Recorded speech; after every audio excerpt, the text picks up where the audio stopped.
साथियों नमस्कार, आप देख रहे हैं केबीएन नेटवर्क। साथियों, भगवान परशुराम महाकुंभ सेक्टर 12 करनाल हुड्डा ग्राउंड में आप देख सकते हैं काफ़ी भीड़ यहाँ ब्राह्मण समाज की पहुंची हुई है। आप देख सकते हैं। और अभी जो है हरियाणा के मुख्यमंत्री हैं मनोहर लाल खट्टर जी अपनी बात को रखेंगे, संबोधन करेंगे। आप देख सकते हैं कि अभी जो जनता का अभिवादन उन्होंने किया हाथ जोड़कर, आप देख सकते हैं। अभी अपनी बात रखने के लिए मंच की ओर अग्रसर हैं मुख्यमंत्री हरियाणा।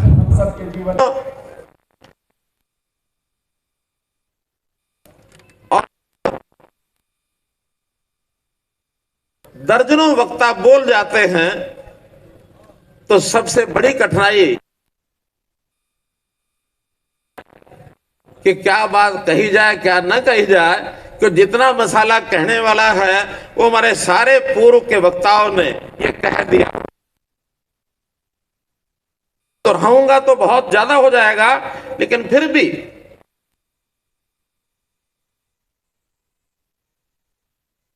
कि आज भगवान परशुराम जी का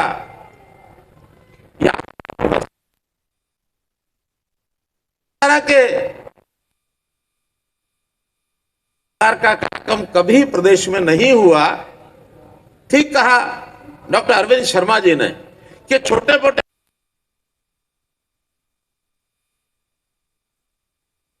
भाषण को मैंने सुना नहीं है, मैंने इनका भाषण भी सुना है, संजय भाटिया जी का भी सुना है, मैंने हर एक वक्ता का भाषण सुना है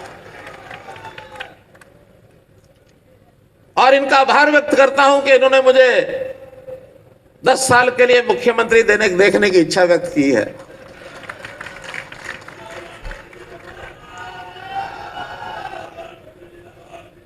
और जहां तक आगे का विषय है, आगे का जहां तक विषय है, अरविंद जी की इच्छा ध्यान में आई।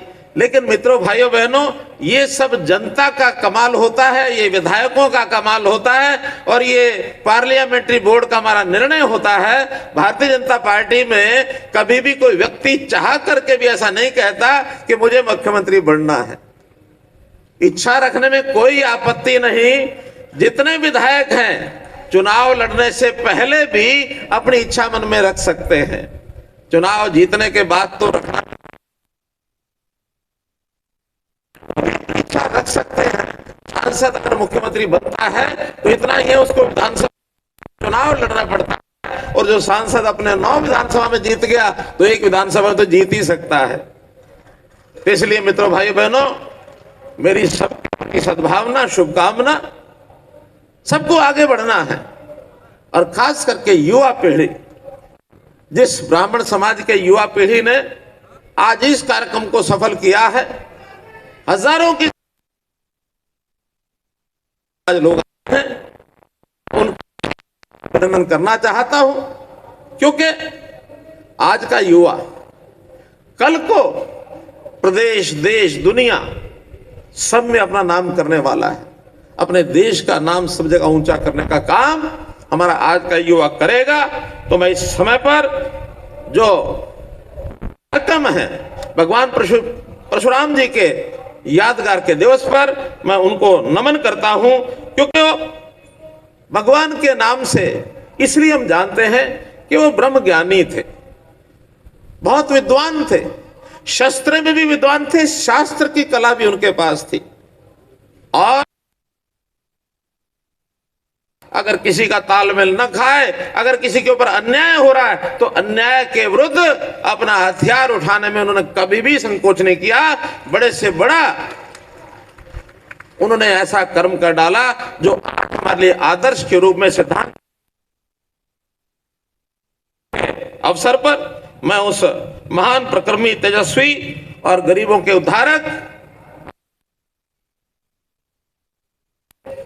हरियाणा ओर से, हरियाणा की जनता की ओर से नमन करता हूं। भाइयों बहनों, अपनी परंपरा संत समाज की रही है। बहुत महात्मा लोग ऐसे आए हैं जिन्होंने हमको विचार दिया, शिक्षा दी, संस्कार दिया। रहने सहने की कला सिखाई, एक सुखी जीवन कैसे बने, शांत प्रिय माहौल कैसे रहे, इसके लिए समाज की बुराइयों को दूर करने का काम सबने किया। सरकारें तो अपना विकास के काम में अपना लगी रहती है, इतना पैसा यहां से आएगा, इतना यहां चले जाएगा, ये सड़कें बन जाएंगे, स्कूल बन जाएंगे, अस्पताल बन जाएंगे, ये रेलगाड़ी बन जाएगी, जहाज बन जाएंगे, लेकिन समाज को एक वातावरण देना, अच्छे विचारों का वातावरण देना, ये संत महापुरुषों का काम होता है। हमने विचार किया कैसे संतों महापुरुषों के भी याद करने के कार्यक्रम, उनकी जयंतियां, उनके प्रकाशोत्सव ये दिन मनाए जाएं। चाहे फिर वो महर्षि वाल्मीकि जी, गुरु रविदास जी, भगत कबीर जी, गुरु गोविंद सिंह जी, गुरु नानक देव जी, गुरु तेग बहादुर जी, बंदा बहादुर सिंह जी, महर्षि कश्यप जी, और चाहे आज भगवान परशुराम जी। हमारे धनखड़ जी कह रहे थे कि आप तो जयंती मनाने वाले एक मुख्यमंत्री के रूप में प्रसिद्ध हो गए हो, क्योंकि अभी 20 तारीख को एक हिसार के अंदर बाबा सूरसेन जी की जयंती का कार्यक्रम भी मुझे रख के बताया कि उसमें भी आना है। इसका हेतु क्या है? हेतु यह है कि महापुरुषों को बार बार याद करने से हमारे जीवन की कुछ कमियां दूर होती हैं, इसलिए हम उनको याद करते हैं। और इस काम में सरकार ने योजना बनाई है कि संत महापुरुष विचार मान सम्मान के जो कार्यक्रम है, ये योजना है, इसको हम लगातार करते रहेंगे। इसका अभाव था, इसको हम दूर कर रहे हैं, इस ओर आगे बढ़ रहे हैं। और मुझे इस बात की खुशी है कि जो ब्राह्मण समाज है, भगवान परशुराम जी के चिन्हों पर चलने वाला, जैसे कहा कि ये कुछ जन्म और जाति से पहचान नहीं होती है ब्राह्मण समाज की।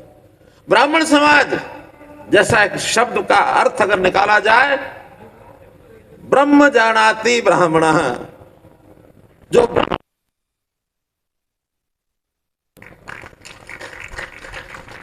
भगवान के दर्शन करा सके वो ब्राह्मण है। ब्राह्मण को ज्ञान है, ज्ञान भक्ति भाव वो सिखाता है, सदाचार वो सिखाता है, शिक्षित वो करता है, कुशलता वो सिखाता है। बहुत से ऐसे गुण होते हैं व्यक्ति के, उन गुणों को आगे बढ़ाने के लिए और समाज को एक दिशा देने का काम ये हमारा समाज करता है। और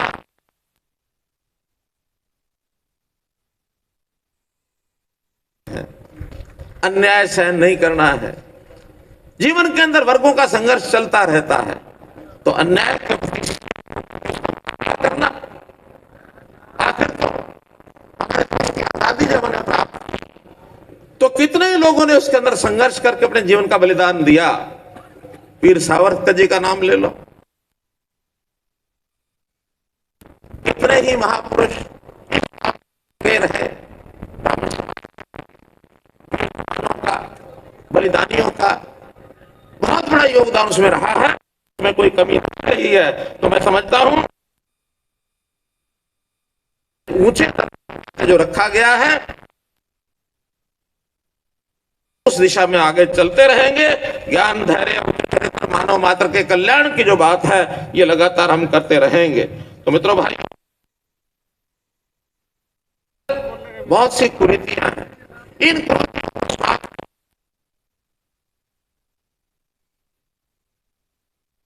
है, चाहे वो भ्रूण हत्या जैसी, ऐसा एक लोगों ने कुछ इस प्रकार से कुछ कुक्रम करते रहे हैं, जिसको सरकार भी सख्ती से और जो लड़ाई लड़ रही है, तो इस प्रकार से हम धर्म की रक्षा करने के लिए सब बुराइयों को हमने मिटाना है। इसी प्रकार से जैसे नशाखोरी, ये नशाखोरी भी जो है ये बहुत बड़ा एक अभिशाप ये हमारे समाज में लगा है, इस पर भी हमको कमर कसनी है, आगे बढ़ना है।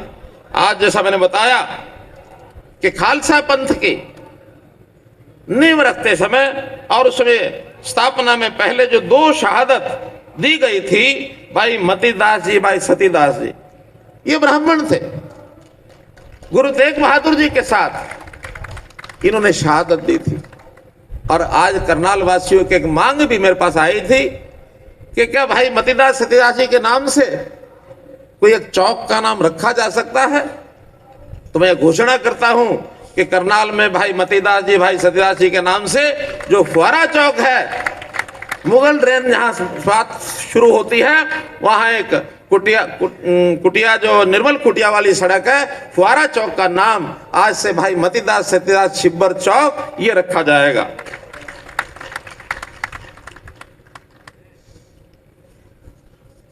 जैसा हम जानते हैं, जैसे मैंने उल्लेख किया दादा लक्ष्मीचंद जी का, दादा लक्ष्मीचंद जी की रागनियों ने हरियाणा के प्रदेश की जनता को कितना उसमें कुरेदा दिशा देने का काम किया है। मैं एक बार पूछा, किसने देखिए, जरा हाथ खड़े करो। बहुत लोग अभी नहीं देख पाए हैं, आधे ही लोगों के हाथ खड़े। मेरा निवेदन है आपसे कि दादा लक्ष्मीचंद जी का अभी तो भाग 1 आया है, भाग 1 और भाग 2 दोनों देखने चाहिए। उनकी जीवन से, उनकी रागनियों के माध्यम से हमें बहुत कुछ मिलता है। और हमने तो है यूनिवर्सिटी रोहतक में विजुअल आर्ट्स की, इसका नाम दादा लक्ष्मीचंद जी के नाम से हमने उसी समय स्वीकार किया। रामविलास जी, उस यूनिवर्सिटी का नाम दादा लक्ष्मीचंद जी के नाम से वो यूनिवर्सिटी अब कहलाएगी। तो इस प्रकार से हम संतों महापुरुषों के इस काम लगातार इसमें लगे हैं, कर रहे हैं। हमारा इतना ही मानना है कि हम जो समाज के लोग हैं, सर्वस्व समाज को अपना मान करके चले। हम कभी भी न करेंगे, हम सारे समाज को दिशा देने का काम ये ब्राह्मण समाज का। तो आचार्य चाणक्य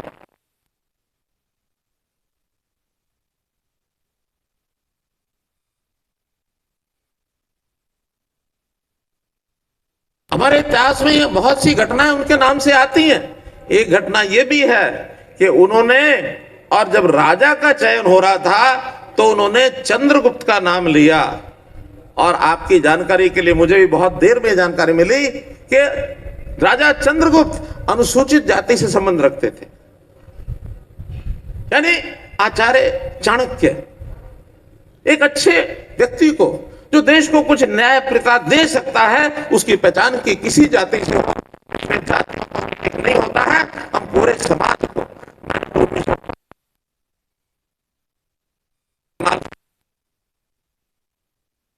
हरियाणा एक है तो सारे हरियाणा मिलकर के करेंगे। हम जाति पाति के भेदभाव में नहीं चलेंगे। तो इसलिए मित्रों, हमको ये विषय भी ध्यान रखना है। और जहां तक आचार्य चाणक्य की बात है, कभी कभी ये भी आता है कि इनके ऊपर जितना शोध होना चाहिए उतना शोध नहीं हो रहा। तो मैं ये घोषणा और करता हूं कि मैं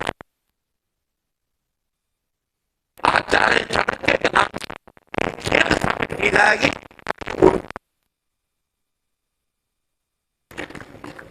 मान सम्मान के साथ उनके किए हुए कामों के ऊपर ध्यान हो और आचार्य चाणक्य के बारे में पूरी खोजबीन करके और समाज को हम दिशा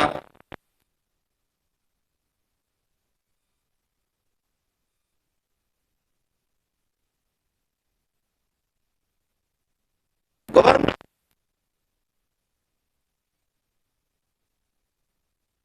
हमने शुरू किया है।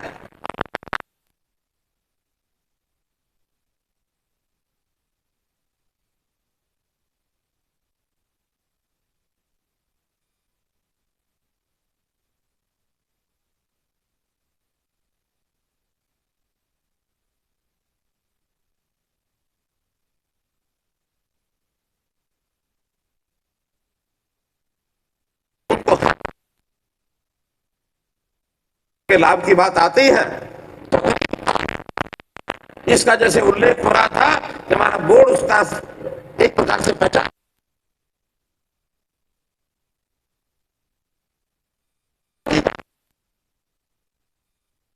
इस जाति में कि आय कितने लोग हैं, आय के हिसाब से। भैया ढोल बंद कराओ जरा।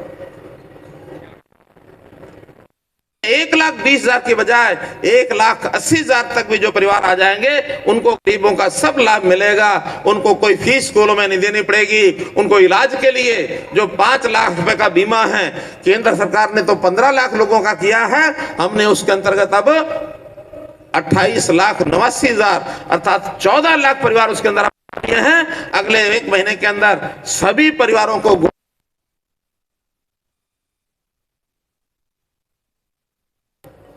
पुजारी की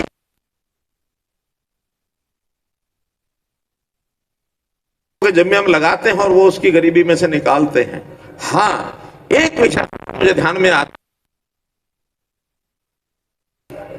हमारे जो पुरोहित हैं इनकी आज जो दशा है वो कोई बहुत अच्छी नहीं है।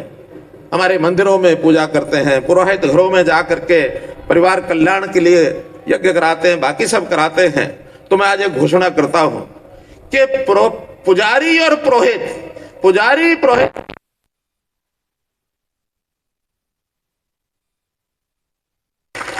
इन सबको मानधन मिले और उसमें भी इनका जो काम है, एक पुजारी को कुशल वर्कफोर्स, एक कुशलता के नाते जैसे अलग अलग पे स्केल होते हैं, तो एक कुशलता के आधार पर इनका मिनिमम वेजेस, न्यूनतम आय, इसको फिक्स किया जाएगा ताकि इससे नीचे किसी पंडित पुजारी या जो पुरोहित का काम करने वाले लोग हैं उससे नीचे पैसा न मिले। हम एनफोर्स करेंगे कि इनको वो पैसे का लाभ इनको मिले। एक विषय आया है कि किसी एक संस्था का नाम भगवान परशुराम के नाम से रखा जाए, तो हमने तय किया है कि प्रदेश में स्वास्थ्य व्यवस्थाएं ठीक करनी है, मेडिकल की व्यवस्थाएं ठीक करनी है। पहले तो मेडिकल की व्यवस्थाओं को ठीक करने के लिए जो हमारा गौड़ ब्राह्मण आयुर्वेद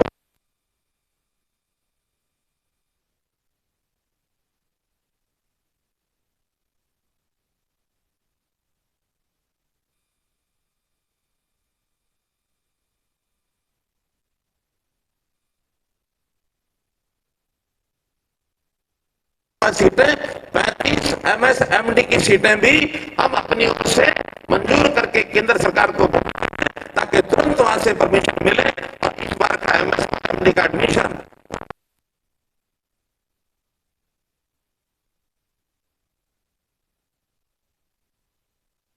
हमारे मेडिकल कॉलेज बनना है। लगभग हर जिले में एक मेडिकल कॉलेज हो जाएगा। अभी कैथल मेडिकल कॉलेज की नींव ये रखी जा चुकी है, लेकिन नाम नहीं रखा था। कैथल मेडिकल कॉलेज को देती है। मित्रों, सरकार के कामों में जैसा मैंने बताया, हमने अंत्योदय के नाते जो काम किए हैं व्यवस्था परिवर्तन में, मुख्यमंत्री अंत्योदय परिवार उत्थान योजना, जिनकी इस परिवार की आय 1 लाख रुपए से कम है, किया जाए, इसके लिए सरकार काम कर रही है। लगभग 32,000 परिवारों के लिए सहायता जो मंजूर कर दी है, उनको लोन मिलेगा, बैंक से मिलेगा, नहीं तो उनको नौकरी मिलेगी। ये सारा हम काम कर रहे हैं। और जो हरियाणा कौशल रोजगार निगम है, उसमें भी बहुत लोग आलोचना कर रहे हैं उसकी कि आय का कौन सा पैरामीटर होगा, नंबर होगा।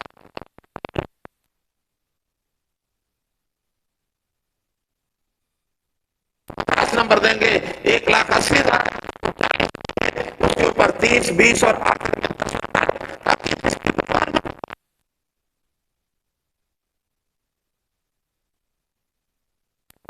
तो पहले नौकरी मिलनी चाहिए कि नहीं मिलनी चाहिए?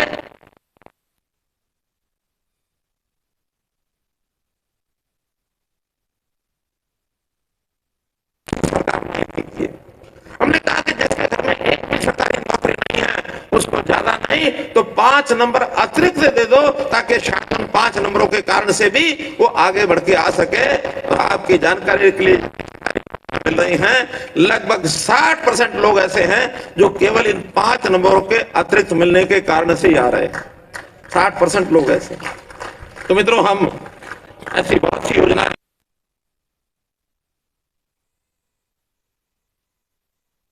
चिरायु भारत नई चुकी है, और ऐसे ही हर व्यक्ति के परीक्षण हो, ये योजना भी मैंने बनाई है, जिसका नाम रखा है निरोगी हरियाणा।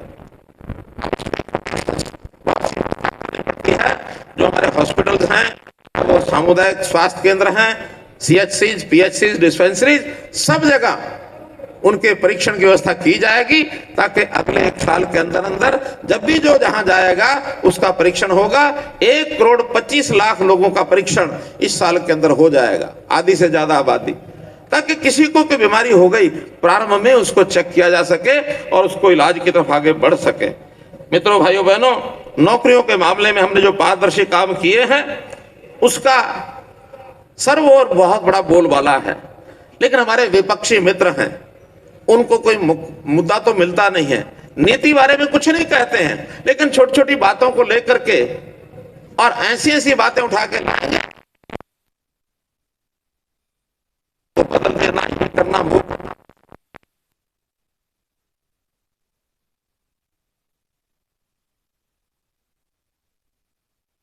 लंबी नहरें नालियां सड़ती हैं,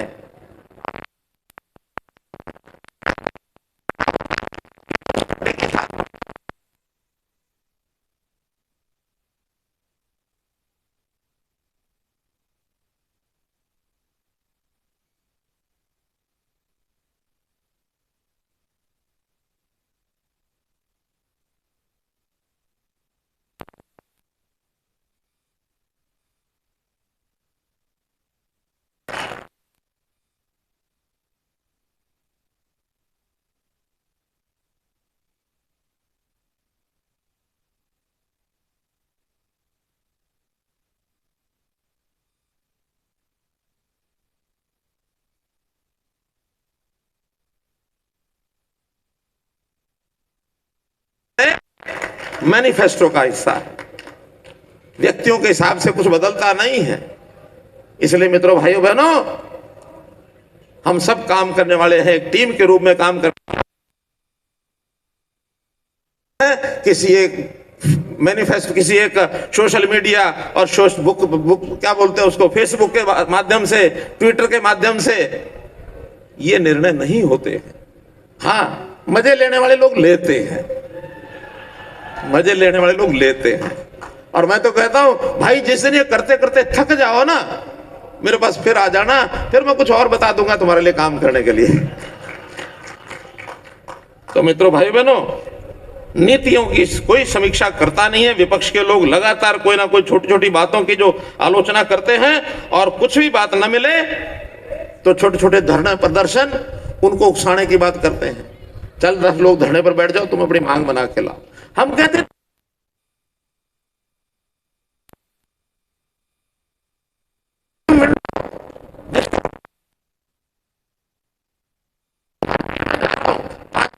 साथ लोगों की बात सुनता हूं, अधिकारी साथ योग्य समय पर समस्या का हल हो जाएगा। समस्या का हल करने के लिए बहुत योजनाएं बनाई हैं। इसको हल कैसे करना है, समस्याओं का समाधान, विवादों का समाधान मेरा खुला चैलेंज है। समाधान है, हर चीज का समाधान हमारे पास हम करेंगे।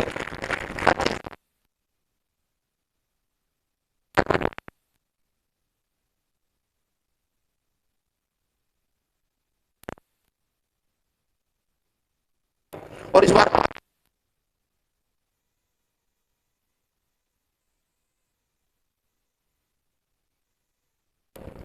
आपके समय भी अब 8 साल के बाद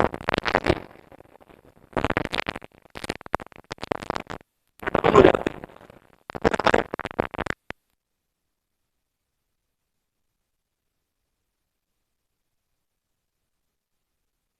हमारे सारे पास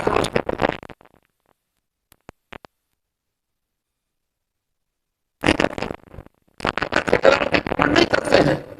हाँ, कहीं कोई गलती हो रही हो तो अपने समय में ही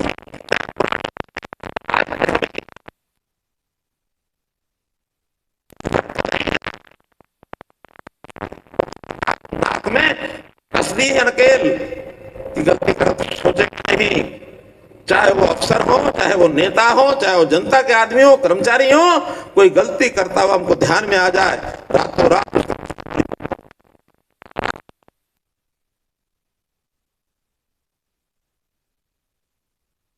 पूछना चाहिए तुमने अपने टाइम पर क्या किया था।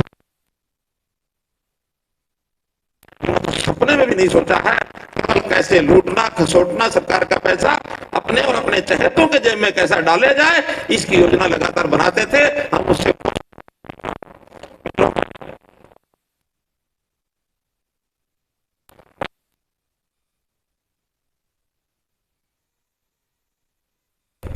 अंतिम वक्ता जो होता है वो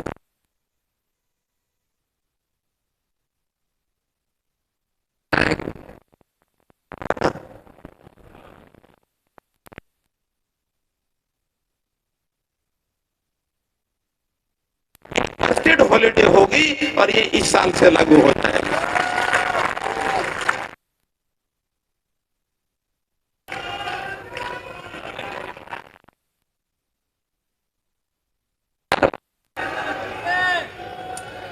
एक विषय आया है पैरावर की जमीन का। अरे कर रहे हैं, सुन तो लो सारी सुनोगे कि नहीं? अभी सारी सुनोगे कि नहीं? क्या छुट्टी नहीं चाहिए? छुट्टी नहीं चाहिए? अरे छुट्टी वापस ले लेता हूं मैं अगर नहीं चाहिए तो। अच्छा सुनो सुनो सुनो, अरे सारी बोल रहा हूं, सारी आखिर तक तो सुनोगे कि नहीं? आखिर तक नहीं सुनोगे? आखिर तक सुनो, बैठो सुनो। इसी प्रकार जो ये पैरावर की जमीन आया है, पैरावर की जमीन आपको पता है ये झगड़ा का नहीं है। ये डिपार्टमेंट और हमारे सामाजिक संस्थान जो भी वहां रोहतक का संस्थान है उसका झगड़ा ये 2013 में शुरू हुआ था। 13 तक 2 बार इसको एक्सटेंड, एक बार एक्सटेंड किया गया, 2 साल पहले टाइम था, 4 साल तक बिल्डिंग बनी नहीं। फिर उसके बाद इसके ऊपर पैसा वो नहीं भरा गया तो लगातार बढ़ता चला और एक नोटिस को कैंसिल करने का आ गया। डिपार्टमेंट भी गांव की बजाय शहर का हो गया। एचएससीपी ने वो जमीन जो है एक्वायर कर ली। एक्वायर करने के बाद उन्होंने भी अपना खर्चा शुरू कर दिया। तो आखिर में ब्राह्मण कॉलेज में गया था और उस समय ये सारा विषय समझ में आया, उससे पहले हमको भी बताया नहीं किसी ने। और इस समस्या को हल करने के लिए मैंने हाँ भी की थी। और अगर गौड़ ब्राह्मण कॉलेज के संस्था के लोग यहाँ बैठे हों तो 51 लाख रुपए उसमें दे के भी आया था मैं। बताओ, गौड़ ब्राह्मण कॉलेज के लोग बैठे हैं, देखे आया था ना। और वो 51 लाख आज तक खर्च नहीं कर पाए हैं, बैंक में यूं का यूं पड़ा है। और शायद 11 लाख रुपया और भी किसी ने दिया था। रामविलास जी 11 लाख दे के आए, ओम प्रकाश धनखड़ दे के आए। तो हम चाहते हैं कि वो कॉलेज संस्थान आगे बढ़े, लेकिन जब झगड़े होते हैं तो विभाग में से चीजों को ठीक कराने के लिए टाइम लगता है। अब खैर कहानी में जाने की आवश्यकता नहीं है, वो समस्या का हल हो गया है। वो जमीन पैरावर की गौड़ ब्राह्मण कॉलेज को मिलेगी, ये तय है। और एक नई बात बता रहा हूं इसमें, और एक नई बात बता रहा हूं, चूंकि झगड़े में 2009 से ये जमीन पर लिखी थी, 2042 में खत्म होनी थी।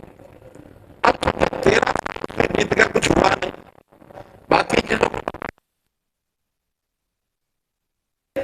इसके लिए किसी समाज के व्यक्ति के पास जवाब नहीं है। मैं जवाब लेके आया हूं कि अब 2022 से नए सिरे से और 33 साल के लिए 2055 तक इस लीज को रिन्यू किया जाएगा, ताकि ये 13 साल में जो आपके खराब हुए हैं इसको भी हमने 55 तक कर दिया है। इसलिए कोई समस्या नहीं आएगी।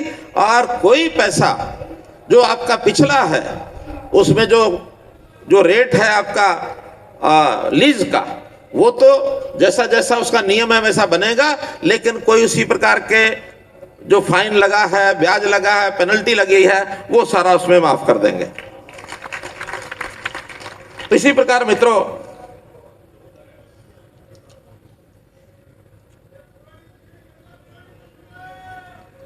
भगवान परशुराम जी के ऊपर एक मन में यह भी विचार आया है कि उनकी जीवनी पर, उनके चित्र से एक पोस्टल स्टैंप, डाक टिकट ये जारी की जाए।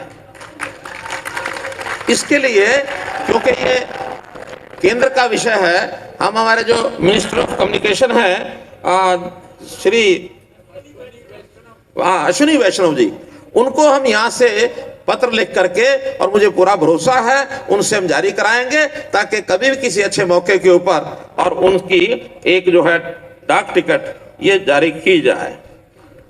जहां तक ईपीबीजी का विषय है, सुनने का विषय सुनिए। आप अलग अलग ना बोलो, एक एक चीज को सुनो। अब एपीबीजी का मामला क्या था सुनिए।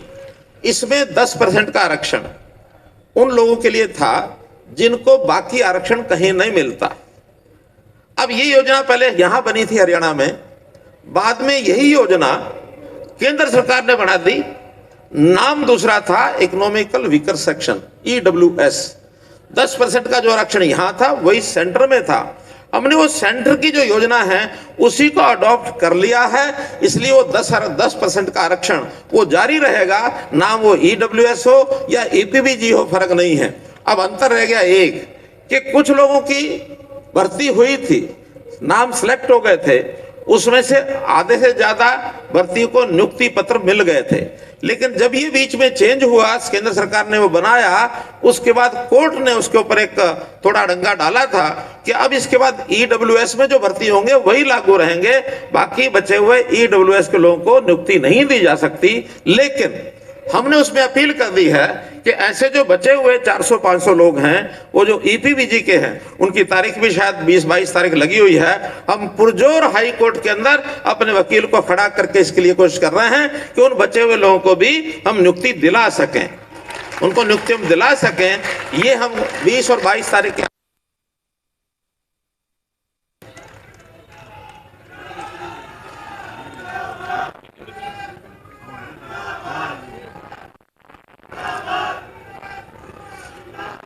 अब मित्रों, एक जो विषय रह गया है जिसके बारे में अभी नीचे से आवाज उठ रही थी, और वो विषय है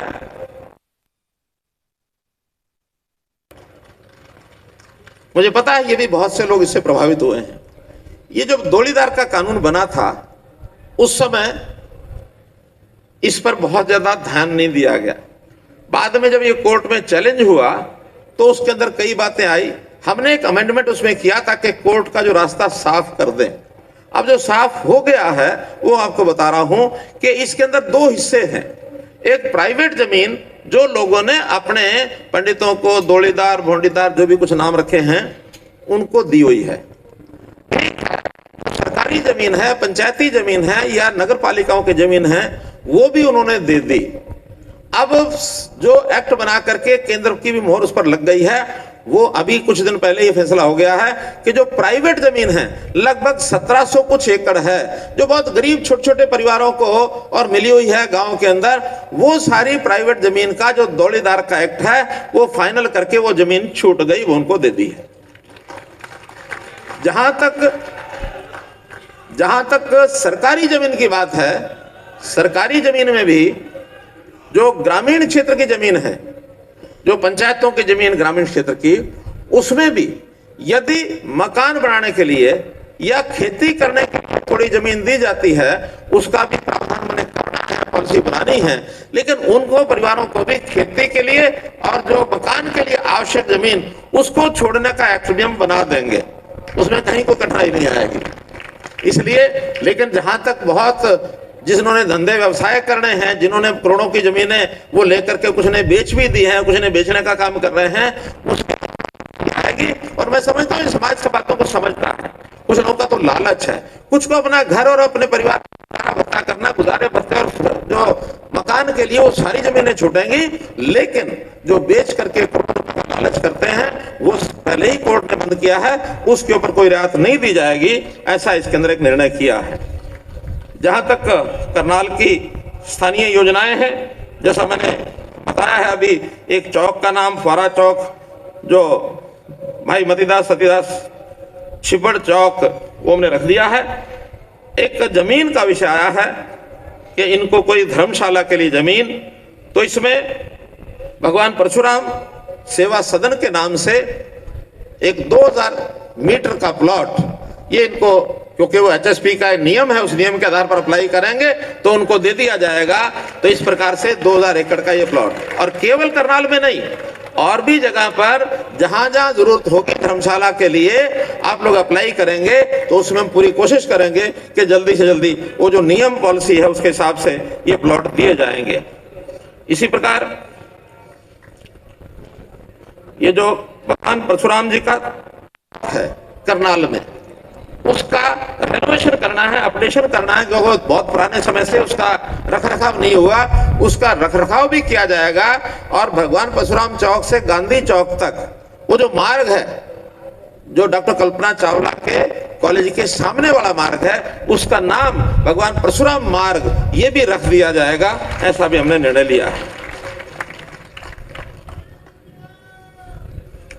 एक हमने कहा है कि कोई शहर के अंदर बड़ा कोई पार्क यदि हमको मिलेगा, अभी ढूंढ रहे हैं हमारे लोग, अगर बड़ा पार्क कोई मिलता है तो वहां भगवान परशुराम जी का एक स्टैच्यू ये भी लगवाया जाएगा, ऐसा भी हमने यहाँ के लोगों को विश्वास दिया है। कुछ धर्मशालाएं हैं यहाँ करनाल में, कुछ धर्मशालाओं को तो पैसा हमने रिलीज किया है, हमारे पास आ गए थे, एप्लीकेशन लेकर के उनको दिया है, वो मान भी गए कि हमको मिला है। लेकिन 2-3 धर्मशालाएं ऐसी भी हैं जिनको वो मुख्यमंत्री का जो सहायता कोष होता है, जो उसमें डिस्क्रिप्शन कोटा है, वो नहीं मिलता है। तो यहाँ हमारे सुरेंद्र बड़ोता जी और बाकी संस्थाओं के जो अध्यक्ष हैं वो सब मिल करके जिन जिनको नहीं मिला है उनकी लिस्ट मुझे तो क्या देंगे, अपने आप वो इकट्ठा करके और उसमें बांट लेंगे। 31 लाख रुपया उन धर्मशालाओं के लिए, और ये भी घोषित किया जाता है। बात 21 लाख की कही थी, उन्होंने कहा 31 कर दो, हमने कहा 31 कर दिया, कोई दिक्कत नहीं है। तो मित्रों, ये स्थानीय कुछ योजनाएं, कुछ घोषणाएं ये मैंने की है, और जो बातें आप लोगों ने बताई उसके आधार पर जितनी रमेश कौशिक जी ने एक बात कही थी कि जो काम होने वाले हैं मुख्यमंत्री जरूर करते हैं, लेकिन जो नहीं होने वाले हैं कभी झूठ बोलने का काम मैंने किया नहीं। रास्ता निकालने के लिए समय लग सकता है, लेकिन कोई चीज नहीं होने वाली है तो उसके लिए घोषणा करना ये उचित नहीं होता, वरना एक बार घोषणा होने के बाद फिर पीछे पीछे दौड़ते रहते हैं सब लोग। आप लोगों ने इतना प्यार दिया, इतने सब बड़ी संख्या में यहाँ आए हैं, और मैं समझता हूं समाज की चिंता, देश की चिंता, प्रदेश की चिंता आप हमारे साथ मिलकर करेंगे। जो काम आप सब करते हैं वो सरकार करती है, जो सरकार करती है वो आप सब करते हैं, और मिल करके एक साथ हाथ से हाथ मिला करके और एक तालमेल बैठा के आपस में चले। इस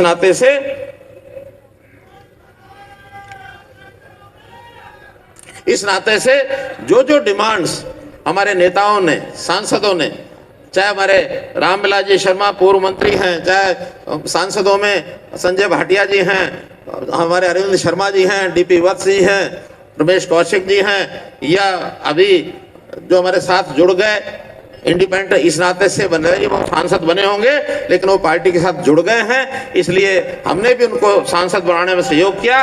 कार्तिकेय शर्मा जी हैं, और जो हमारे विधायक और मंत्री हैं, जैसी जैसी उन्होंने सजेशन दिए वो सारे सजेशन के हिसाब से हमने ये सब मांगे मान ली हैं। बहुत बहुत धन्यवाद, बहुत बहुत आभार। साथियों, अभी आपने सुना मुख्यमंत्री हरियाणा को भगवान परशुराम महाकुंभ करनाल में भी कर बहुत बहुत आभार।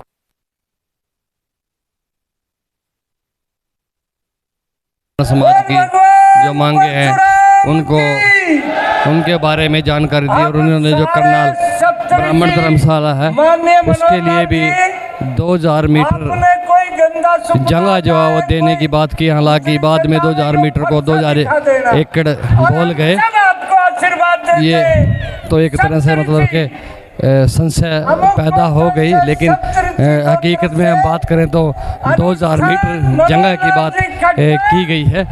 साथियों, KBN 365 नेटवर्क को लाइक करें, सब्सक्राइब करें, शेयर करें। साथी चमन लाल के साथ मैं धर्म सिंह।